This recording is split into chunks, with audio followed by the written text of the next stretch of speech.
नमस्कार बच्चों। आज हम बाल राम कथा का 11वां अध्याय पढ़ेंगे, लंका विजय।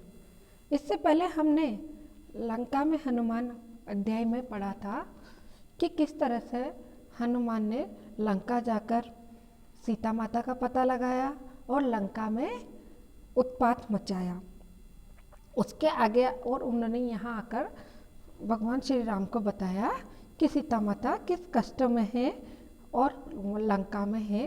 तो लंका में कूच की तैयारियां होने लगी। लंका कूच की तैयारियां रात भर चलती रही। सभी तत्पर, सभी उद्यत यानी उत्साहित थे। सब कूच से पहले सुग्रीव ने वानरों को संबोधित किया। युद्ध के बारे में कहा, युद्ध भयानक होगा। इसमें केवल वही सैनिक जाएंगे जो शारीरिक और मानसिक रूप से स्वस्थ होंगे। जो दुर्बल है यहीं रुक जाए। दुर्बल यानी कमजोर। वानर सेना को युद्ध के नियम बताए गए, रक्षा और आक्रमण के तरीके। सेना किष्किंधा से दहाड़ती गरजती किलकारियां भरती रवाना हुई। राम, लक्ष्मण और सुग्रीव की जयकार से आकाश गूंज उठा। लाखों वानर थे, चारों ओर कोलाहल। वे पेड़ों पहाड़ों को रौंदते चले जा रहे थे। इसका नेतृत्व नल कर रहे थे। नल किष्किंधा के सेनापति थे। सुग्रीव के सेनापति जामवंत हनुमान सबसे पीछे थे। ये सेना की रणनीति का हिस्सा था।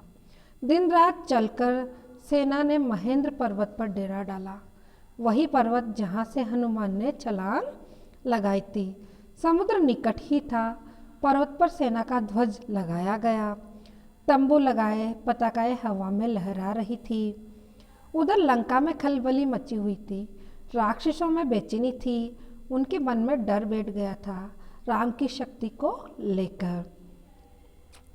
जिसका दूत लंका में आग लगा सकता है वह स्वयं कितना शक्तिशाली होगा। नगर में चर्चा का यही विषय था। लेकिन रावण इनसे अनभिज्ञ था। उसे कौन बताता। अनभिज्ञ यानी कोई जानकारी नहीं थी। किसी में इतना साहस नहीं था। यह चर्चाएं विभीषण ने सुनी। नगर की हताशा उनसे देखी नहीं गई। ऐसी हताश सेना युद्ध नहीं कर सकती। उसकी पराजय निश्चित है। वे रावण के पास गए। उसे हताश यानी निराश, उससे ऐसी सही स्थिति बताने समझाने। राम से युद्ध न किया जाए। उन्होंने कहा, राम आप सीता को लौटा दें। सबका कल्याण इसी में है। सीता मिल जाएगी तो वे आक्रमण नहीं करेंगे। रावण ने विभीषण की बात अनसुनी कर दी। उन्हें अपने कक्ष से निकाल दिया।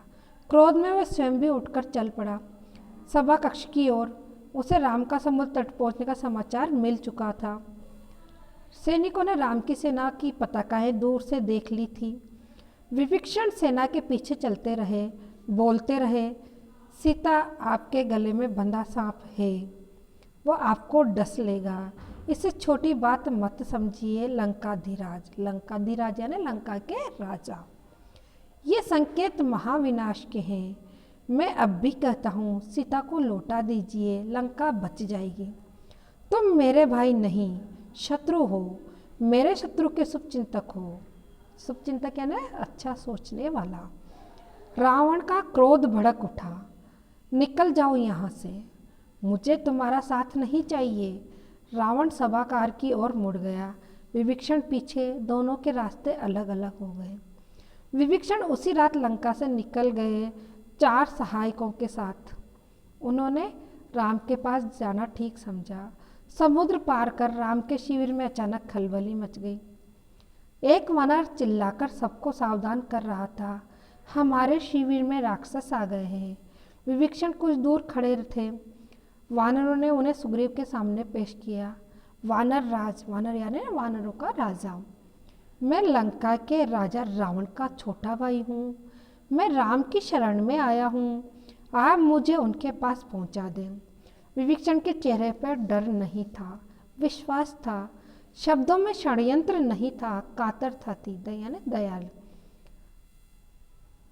सुग्रीव को उनकी बात पर फिर भी भरोसा नहीं था हुआ। मेरा नाम विभीषण है। रावण ने मुझे लंका से निकाल दिया। मैंने उससे सीता को लौटाने की बात कही थी। क्रोध अहंकार में चूर रावण ने मुझे सभा में अपमानित किया।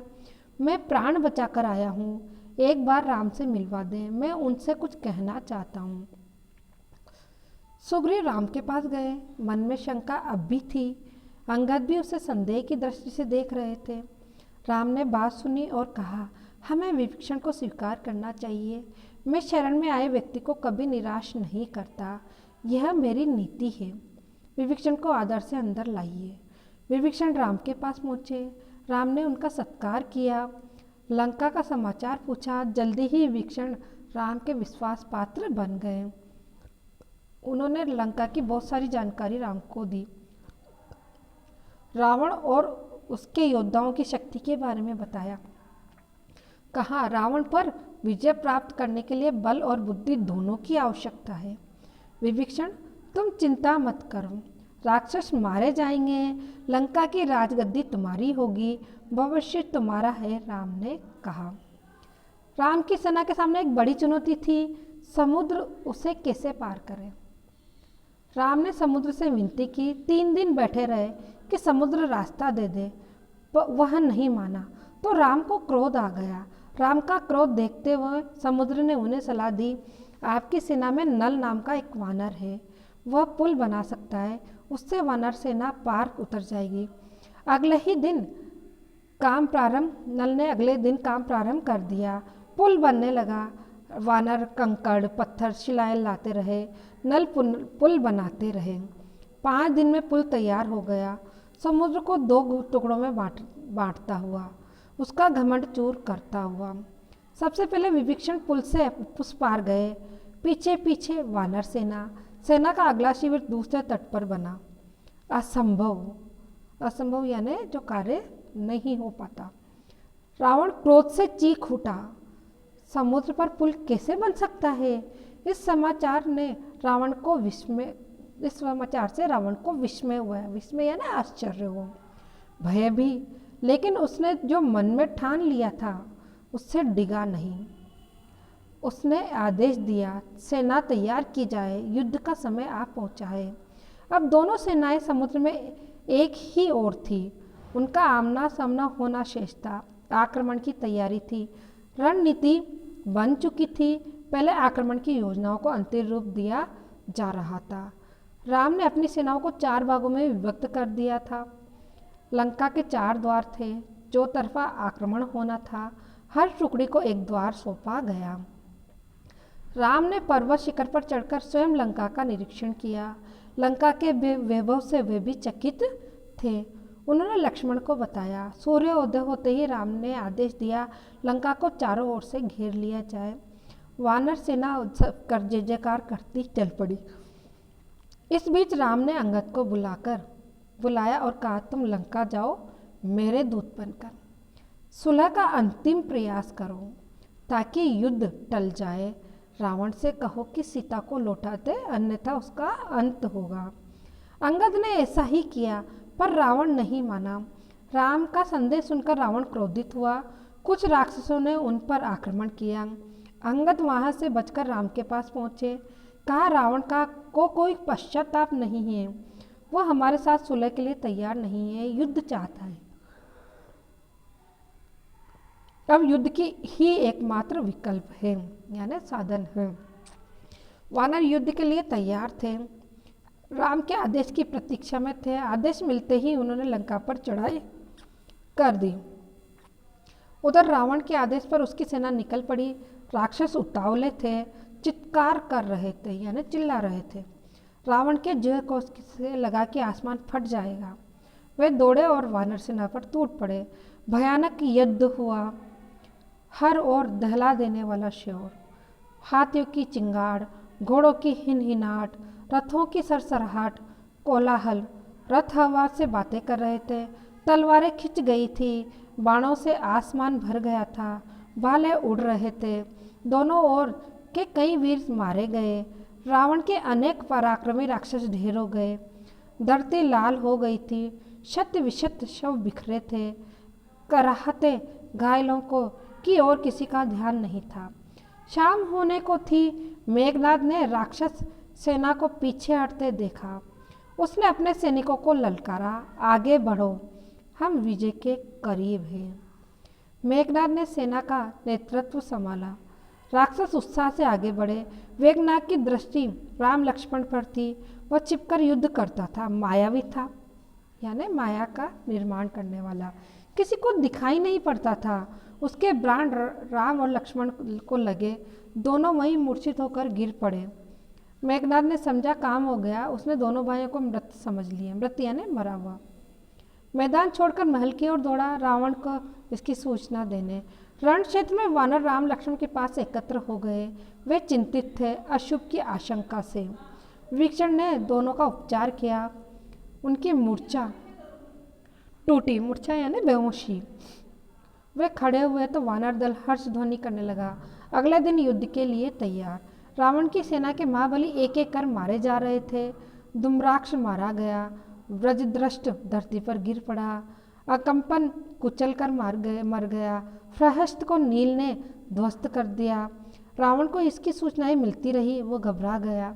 वो हड़बड़ा कर उठा और स्वयं कमान संभाली। कमान यानी युद्ध का भार अपने ऊपर संभाल लिया। लेकिन राम के बाणों ने उसका मुकुट धरती पर गिरा दिया। वो लज्जित होकर लौट गया। अब तक रावण को राम की शक्ति का कुछ कुछ अनुमान हो गया था। जब उसे कोई रास्ता नहीं सूझा तो उसने कुंभकर्ण को जगाया। वह महाबली था पर 6 महीने सोता था। कुंभकर्ण दुर्ग से बाहर आया। उसे देखते ही वानर सेना में खलबली मच गई। वे उसे रोकने में अक्षम थे, यानी असमर्थ थे। उसने हनुमान और अंगद को घायल कर दिया। लक्ष्मण ये युद्ध देख रहे थे। उन्होंने राम की ओर देखा। फिर दोनों भाइयों ने बाणों की वर्षा कर उसे मार दिया। कुंभकर्ण रणभूमि के अंक यानी गोद में सो गया सदा के लिए। रावण निराश हो गया। कुंभकर्ण पर उसे गर्व था। वह उसे अपना दाहिना हाथ मानता था। उसे लगा कि अब लंका में वीर नहीं है। वह अनाथ हो गया। मेघनाद ने रावण को सहारा दिया। मेरे रहते आप चिंता क्यों करते हैं? मुझे युद्ध की अनुमति दें। मैं दोनों भाइयों को मारकर आपके चरणों में रख दूंगा। मेघनाद और लक्ष्मण का भीषण युद्ध हुआ। मेघनाद पराक्रमी था। उसने एक बार इंद्र को परास्त कर दिया और इंद्रजीत कहलाया। उसके बाणों ने कई प्रमुख वानरों को घायल कर दिया। मेघनाद को रोक पाना वानर सेना के बूते की बात नहीं थी, पर चक्रवात की तरह आगे बढ़ता था। जो भी आसपास होता ध्वस्त हो जाता, यानी नष्ट हो जाता। वानर सेना मेघनाद की गति और शक्ति से चकित थी, चमकरत, आश्चर्यचकित। उनके मन में निराशा बैठती जा रही थी। तब लक्ष्मण ने उसे चुनौती दी। दोनों का निशाना अचूक था। बाण हवा में टकराते और नष्ट हो जाते। अचानक लक्ष्मण का एक बाण उसे लगा। वह घायल हो गया, झुक गया। लक्ष्मण ने तड़प दौड़ बाणों से वर्षात कर दी। आगे बढ़ना कठिन था। मेघनाद के पीछे मुड़ा, महल की ओर भागा। लक्ष्मण ने कुछ देर तक दूर तक उसका पीछा किया, फिर रुक गए। मेघनाद महल में घुस गया। लक्ष्मण को महल की संरचना नहीं पता थी, रास्ता नहीं मालूम था। विभीषण लक्ष्मण की दुविधा समझ गए, यानी परेशानी। उन्होंने एक गुप्त मार्ग दिखाया।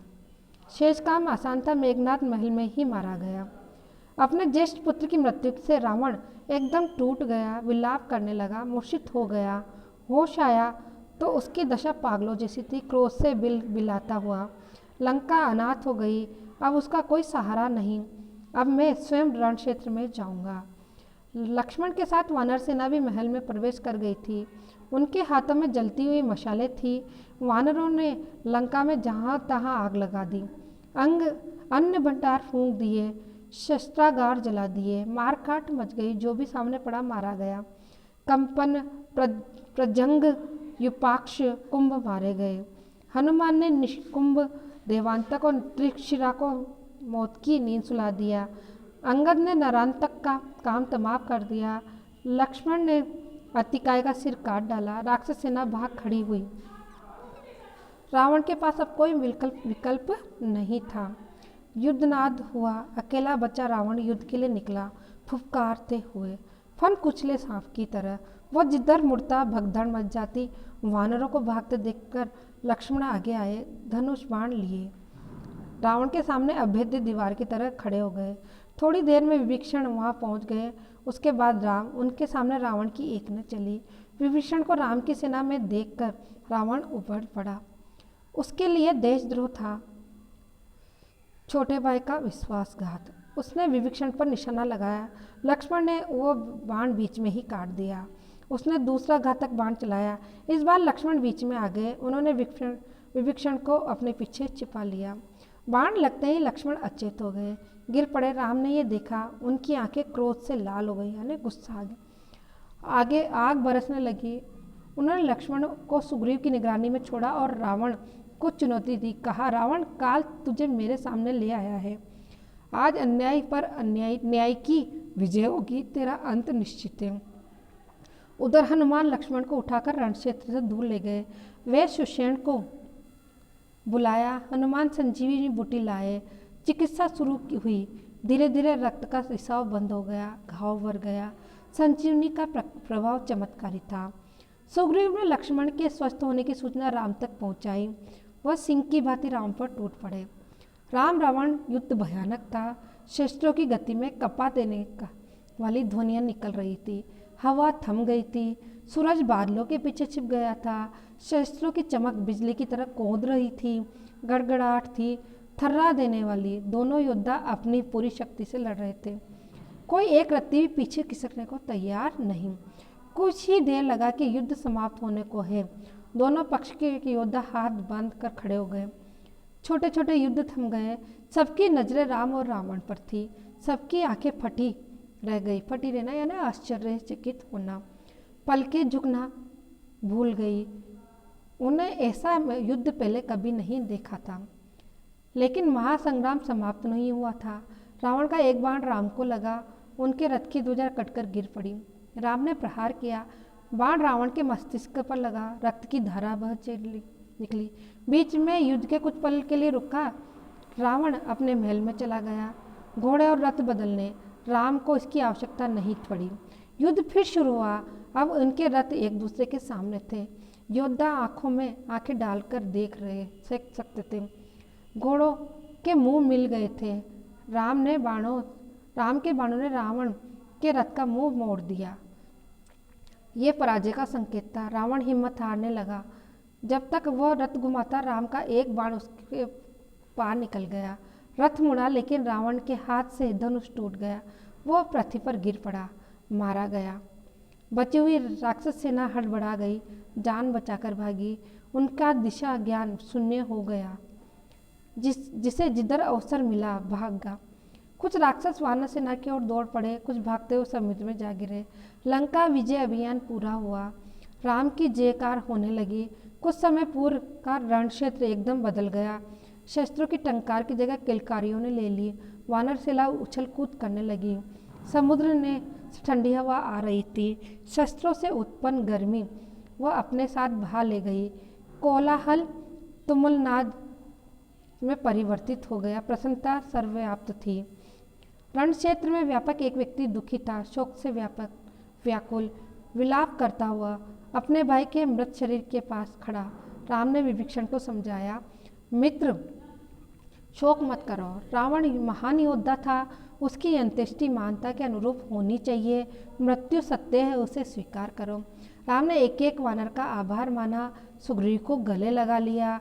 लक्ष्मण से विभीषण के राज्याभिषेक की तैयारी करने को कहा। चाहते थे कि रावण की अंत्येष्टि के बाद रात तिलक हो, उसमें विलंब न किया जाए। उन्होंने हनुमान को बुलाया, अशोक वाटिका जाने का निर्देश दिया। ये संदेश आपको ही सीता तक पहुंचाना है। उन्हें लंका विजय का समाचार दीजिए। उनका संदेश लेकर शीघ्र आइए।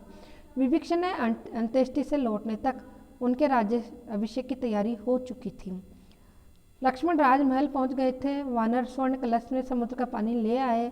लक्ष्मण विभीषण के पास गए, उन्हें सार लेकर राज सिंहासन तक आए।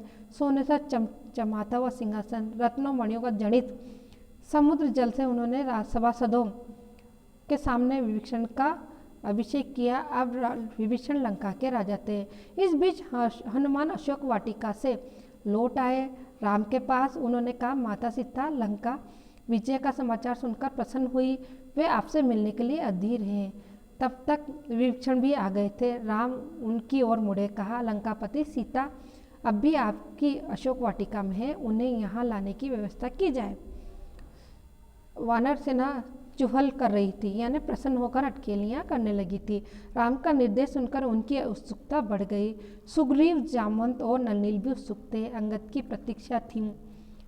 हनुमान को छोड़कर किसी ने सीता को नहीं देखा था। सीता आई तो सबको उनकी कल्पनाओं से अधिक लगी।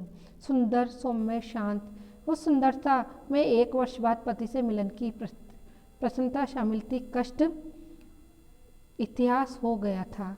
तो बच्चों, इस तरह से आज हमने पढ़ा कि किस तरह से अन्याय पर न्याय की विजय प्राप्त हुई और रावण का अंत हुआ। धन्यवाद।